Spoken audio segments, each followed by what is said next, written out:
ISI channel प्रस्तुत करता है क्रिकेट चर्चा जतिन सप्रू और अनिल चौधरी के साथ।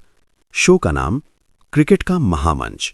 मेजबान जतिन सप्रू, विशेषज्ञ अनिल चौधरी, पूर्व अंतर्राष्ट्रीय अंपायर। अवधि लगभग 20-25 मिनट। विषय पाकिस्तानी स्पिनर उस्मान तारिक के एक्शन का विश्लेषण, कानूनी या गैर कानूनी। भारत बनाम पाकिस्तान महामुकाबला, क्या 15 तारीख को 5 स्पिनर्स के साथ उतरेगी टीम इंडिया? भारत बनाम नामीबिया मैच की समीक्षा, क्या सीखा क्या पाया? शो की शुरुआत आकर्षक जेनेरिक संगीत के साथ। नमस्कार, आदाब और सत श्री अकाल। क्रिकेट का महामंच के आज के इस खास एपिसोड में आपका बहुत बहुत स्वागत है। मैं हूं जतिन सप्रू और आज मेरे साथ चर्चा करने के लिए मौजूद हैं अंतर्राष्ट्रीय क्रिकेट में अपनी पैनी नज़र और सटीक फैसलों के लिए जाने जाने वाले पूर्व अंपायर श्री अनिल चौधरी जी। अनिल जी, बहुत बहुत स्वागत है आपका। धन्यवाद जतिन। सभी दर्शकों को मेरा नमस्कार। तो Anil ji, T20 world cup का खुमार पूरे शबाब पर है। हर रोज़ नए रोमांचक मुकाबले देखने को मिल रहे हैं, नई प्रतिभाएं सामने आ रही हैं और साथ ही कुछ पुराने विवाद भी नए सिरे से जन्म ले रहे हैं।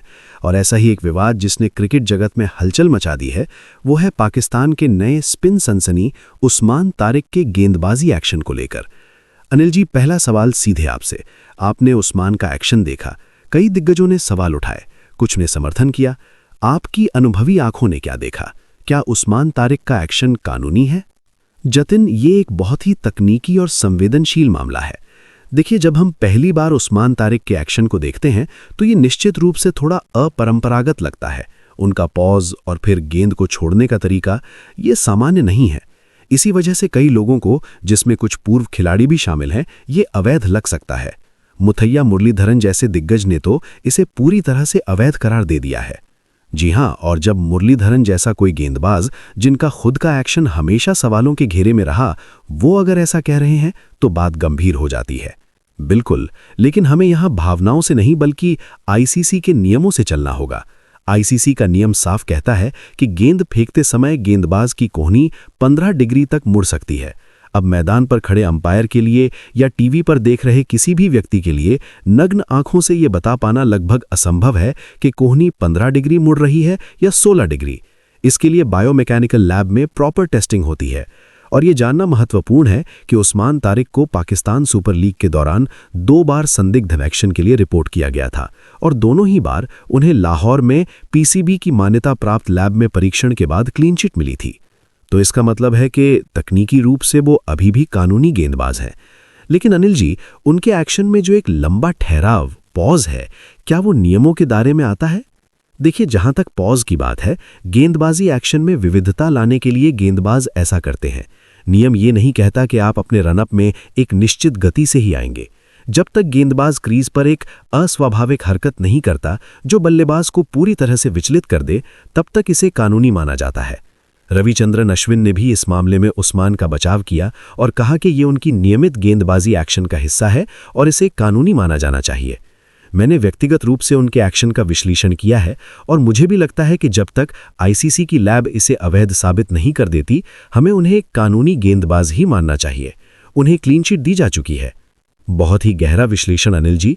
तो दर्शकों, जैसा कि अनिल जी ने समझाया, जब तक आधिकारिक तौर पर कोई फैसला नहीं आता, उस्मान तारिक एक वैध गेंदबाज हैं, भले ही उनका एक्शन कितना भी अजीब क्यों न लगे। चलिए अब आगे बढ़ते हैं और बात करते हैं उस महामुकाबले की जिसका इंतजार पूरी दुनिया कर रही है। भारत बनाम पाकिस्तान 15 फरवरी को। और इस मैच से पहले जो सबसे बड़ी चर्चा है वो है टीम इंडिया की प्लेइंग 11 को लेकर। खबरें आ रही हैं और क्रिकेट पंडित अनुमान लगा रहे हैं कि भारत इस बड़े मैच में 5 स्पिनर्स के साथ उतरेगी team India. Anil ji, Dubai की पिच पर 5 स्पिनर्स, क्या ये एक मास्टर स्ट्रोक होगा या एक बहुत बड़ा जुआ? जतिन, ये एक बहुत ही साहसिक और दिलचस्प रणनीति होगी।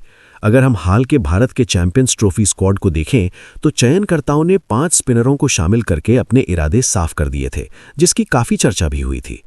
उस समय भी रविचंद्रन अश्विन जैसे अनुभवी खिलाड़ी ने सवाल उठाया था कि क्या दुबई में इतने स्पिनरों की जरूरत है?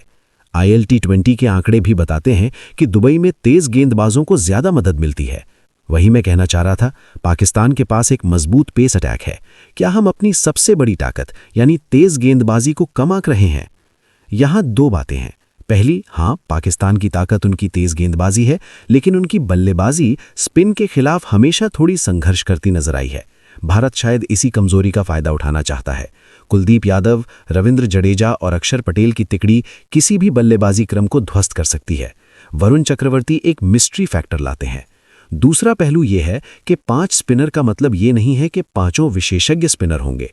जडेजा और अक्षर आपको बल्लेबाजी में भी गहराई देते हैं, तो टीम संतुलन बना रहता है।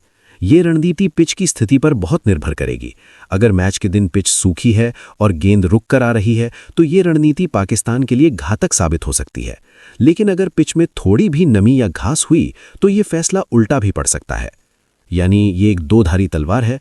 पर क्या आपको लगता है कि हार्दिक पांड्या के पूरी तरह से फिट होने और गेंदबाजी करने से टीम प्रबंधन को ये रिस्क उठाने का आत्मविश्वास मिला है? निश्चित रूप से हार्दिक पांड्या का एक तेज गेंदबाज ऑलराउंडर के रूप में खेलना भारत के लिए सोने पर सुहागा है। वो आपको तीसरे या चौथे पेसर का विकल्प देते हैं, जिससे आप एक अतिरिक्त स्पिनर खिलाने का रिस्क उठा सकते हैं। रोहित शर्मा और टीम मैनेजमेंट की सोच यही होगी कि हम अपनी ताकत से खेलें और पाकिस्तान को स्पिन के जाल में फंसाएं। ये एक हाई रिस्क हाई रिवॉर्ड रणनीति है और बड़े मैचों में कभी-कभी आपको ऐसे ही बड़े फैसले लेने पड़ते हैं। बिल्कुल सही कहा अनिल जी, बड़े मैच बड़े फैसलों से ही जीते जाते हैं। अब इंतजार रहेगा 15 तारीख का ये देखने के लिए कि ऊंट किस करवट बैठता है। चलिए अब अपने आखिरी सेगमेंट की ओर बढ़ते हैं और बात करते हैं भारत के पिछले मुकाबले की, जो नामीबिया के खिलाफ था। भारत ने ये मैच 93 रनों के विशाल अंतर से जीता। अनिल जी, इस एक तरफा जीत से टीम इंडिया के लिए क्या सकारात्मक पहलू रहे और किन क्षेत्रों में अभी भी सुधार की गुंजाइश दिखती है? जतिन, इस तरह के मैच आपको लय हासिल करने और अपने कुछ खिलाड़ियों को फॉर्म में वापस लाने का बेहतरीन मौका देते हैं। सबसे बड़ा सकारात्मक पहलू था ईशान किशन की बल्लेबाजी। उन्होंने सिर्फ 24 गेंदों में 61 रनों की जो तूफानी पारी खेली, उसने भारत को वो विस्फोटक शुरुआत दी जिसकी उसे तलाश थी। इसके बाद हार्दिक पांड्या का अर्धशतक, जो न सिर्फ रन बनाने के लिहाज से महत्वपूर्ण था, बल्कि उनके क्रीज पर समय बिताने के लिहाज से भी महत्वपूर्ण था। गेंदबाजी में वरुण चक्रवर्ती ने शानदार प्रदर्शन करते हुए 7 रन देकर 3 विकेट लिए। ये उनकी वापसी के लिए बहुत अच्छा संकेत है। लेकिन अनिल जी, 104 पर 2 विकेट होने के बाद भारत ने 209 पर 9 विकेट खो दिए। क्या मध्यक्रम का इस तरह ढहना एक चिंता का विषय है, खासकर पाकिस्तान जैसे मजबूत गेंदबाजी आक्रमण के खिलाफ? आपने बिल्कुल सही नस पकड़ी है जतिन, ये एक चिंता का क्षेत्र है। संजू सैमसन को शुरुआत तो मिली, लेकिन वो उसे बड़ी पारी में नहीं बदल सके। सूर्यकुमार यादव भी जल्दी आउट हो गए। नामीबिया के कप्तान गेरहार्ड एरास्मस ने बहुत चतुराई से गेंदबाजी की और 4 विकेट चटकाए। उनकी साइड आर्म एक्शन ने भारतीय बल्लेबाजों को कुछ हद तक परेशान किया और ये एक संकेत है कि हमें अपरंपरागत गेंदबाजों के खिलाफ और तैयारी करनी होगी। बड़े मैचों में अगर आपका टॉप ऑर्डर जल्दी आउट हो जाता है, तो मध्य क्रम को पारी को संभालना और चलाना होता है। इस मैच में ऐसा नहीं हुआ। पाकिस्तान के खिलाफ ये गलती बहुत भारी पड़ सकती है। भारत को इस जीत से आत्मविश्वास लेना चाहिए, लेकिन साथ ही इस चेतावनी को भी नज़रअंदाज नहीं करना चाहिए। तो मतलब साफ है, जीत बड़ी है, लेकिन पाकिस्तान के खिलाफ उतरने से पहले कुछ छोटे छोटे पेंच कसने अभी बाकी हैं। अनिल जी, आपका बहुत बहुत शुक्रिया। आपने हमेशा की तरह अपने अनुभव और ज्ञान से हमारी चर्चा को एक नई ऊंचाई दी। धन्यवाद जतिन। तो दर्शकों, ये थी आज की हमारी क्रिकेट का महामंच पर विशेष चर्चा। उस्मान तारिक के एक्शन से लेकर भारत पाकिस्तान के महामुकाबले की रणनीतियों तक हमने हर पहलू पर नजर डाली। अब देखना यह है कि आने वाले दिनों में क्रिकेट का ये रोमांच हमें कहां ले जाता है।